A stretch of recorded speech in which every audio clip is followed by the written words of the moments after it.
Good morning. Bill Hettinger here. I'd like to provide a little video on a little topic I call Why Have Accountants Made It So Difficult to Understand Finance? Finance is the key language of business. Ideally, a business professional should understand all the financial implications of their decisions. This is all their spending decisions, borrowing decisions, investment decisions. They conceptually need to know everything from the time value of money, how to calculate interest payments on a loan, and how their operational decisions affect the bottom line of the business. Unfortunately, as survey after survey has shown, there's really a significant lack of understanding of these processes and this terminology. In many of our surveys, we've found that the respondents can't tell you which financial statement tells you what a business owns and owes, and a significant number cannot tell you how much money the business made last year. It's more typical that they'll ask their accountant how much money the business made than actually understand it themselves. So if finance is such a critical skill, why is it so difficult to understand? From my perspective, the problem really is that is not that people cannot understand finance. The key concepts are really relatively easy to understand.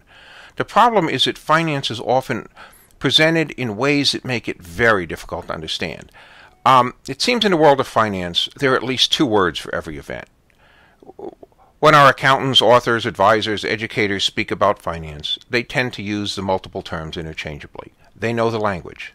The terminology is not a problem for them. If you don't understand a language, it's like listening to a speech where some of the words are in English, others are in Spanish and French. If you don't speak all the languages, you really don't understand what's happening. In our books, we call this accountant speak. The accountant is speaking a language they understand, but it's very, very intimidating to an initiative. So as anyone who owns or operates a business can tell you, the success of that business is measured by looking at how much money the business made or lost. A business is considered successful if you're making money. If you're losing money, you're not so successful. So a great place to start with trying to understand financial terminology is with the profit and loss statement. As you might guess, the profit and loss statement shows the profits and losses of the business. Seems pretty straightforward, right? How confusing can that be? Profit and loss statement shows profits and losses. Well, let's start by taking the profit and loss statement and let's abbreviate it. It becomes the P&L statement. So the profit and loss statement is now the P&L statement. Okay, now it's the profit and loss, now it's the P&L. So the profit and loss statement shows what the business made from their selling activities and from their operating activities. Okay, the difference between the business's revenue and cost of goods sold is gross profit. The gross profit, you deduct from gross profit your operating expenses, your selling expenses, your general administrative expenses, office expenses, the rent, that type of thing. You get operating profit, and you deduct your interest and taxes from operating profit. You get net profit. The net profit's the bottom line of the business. When someone asks what the bottom line of their business is, they're asking about what the net profit was. How much money did I make during this period? Now, you're probably saying to yourself at this point, that seems pretty straightforward. We have revenue, we deduct expenses, we get profits. Relatively easy, simple concept, should be easy to understand. Now let me introduce some accountant speak to the equation. Let me introduce the confusion. There's also an accounting statement known as the income statement. What's the income statement? It's the profit and loss statement by another name. So sometimes accountants use this statement that tells you how much money the business made. Sometimes it's the profit and loss statement. Sometimes it's the P&L. Sometimes it's the income statement. I've got three terms for the same thing: English, Spanish, and French in effect. Of course, on the income statement, instead of using the term gross profit, you'll probably see the term gross income. Instead of the term operating profit, you might see the term operating income. Instead of showing you the bottom line as net profit, the bottom line might be net income. You want a little bit more confusion? Sometimes the profit and loss statement, or the income statement as it's also known, is also known as a statement of earnings or earnings statement. And instead of talking about profits and income, the word earnings is substituted. So now we get operating earnings. We have gross earnings. We have net earnings. You see this a lot on TV when the announcers on the financial news channels talk about earnings releases from companies. They're talking about income releases. They're talking about profit releases, but somehow those become earning releases on the TV. So to add to that confusion, the Wall Street folks, of course, don't like the terms operating profit and operating income, and they devised their own term, EBIT, which means earnings before interest and taxes. Earnings before interest and taxes is essentially the same thing as operating income or operating profit. It's just another name for the same thing. EBIT is put in the middle of your profit and loss statement, in the middle of your income statement.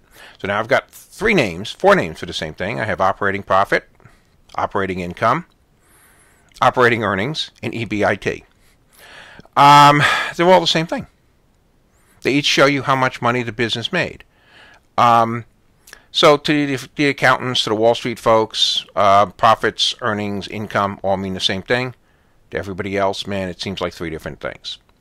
So the terms even get used interchangeably on the financial statements, and we've seen this. We see this quite a book. We see this quite a bit. When we wrote Finance Without Fear, one of the things we did was have many discussions about what we were going to call the statement that showed the profitability of the business. Were we going to call it a profit and loss statement? Were we going to call it an income statement? Or were we going to call it something else? So how do you solve this problem? I laid out 10 different finance books on my desk. And I looked at all 10 of those different finance books, and it was pretty much split 5 and 5 between profit and loss statement and income statement. So then I went over to my computer and I loaded my QuickBooks accounting software. I checked the drop-down menu for financial reports. QuickBooks called it a profit and loss statement. I said, okay, we'll call it a profit and loss statement. Part of that was we were also trying to focus. Profits tends to be a little bit of a simpler term than talking about earnings and income. It just seemed to be a more straightforward term. So we went with profit and loss statement. Of course, if you look a little bit deeper at the profit and loss statement that QuickBooks puts out, you'll see that it says profit and loss statement on the top, but a little bit later it shows the net income on the bottom line rather than net profit. So you even see the terminology get mixed up within the reports, and you'll see this on a lot of corporate earnings reports as well, corporate profit and loss statements. They use the terms interchangeably. So everything clear now? Profits, income, earnings, and the bottom line are all the same thing. So as you can see, it's not really the concepts that are difficult, it's the terminology that makes the concepts difficult.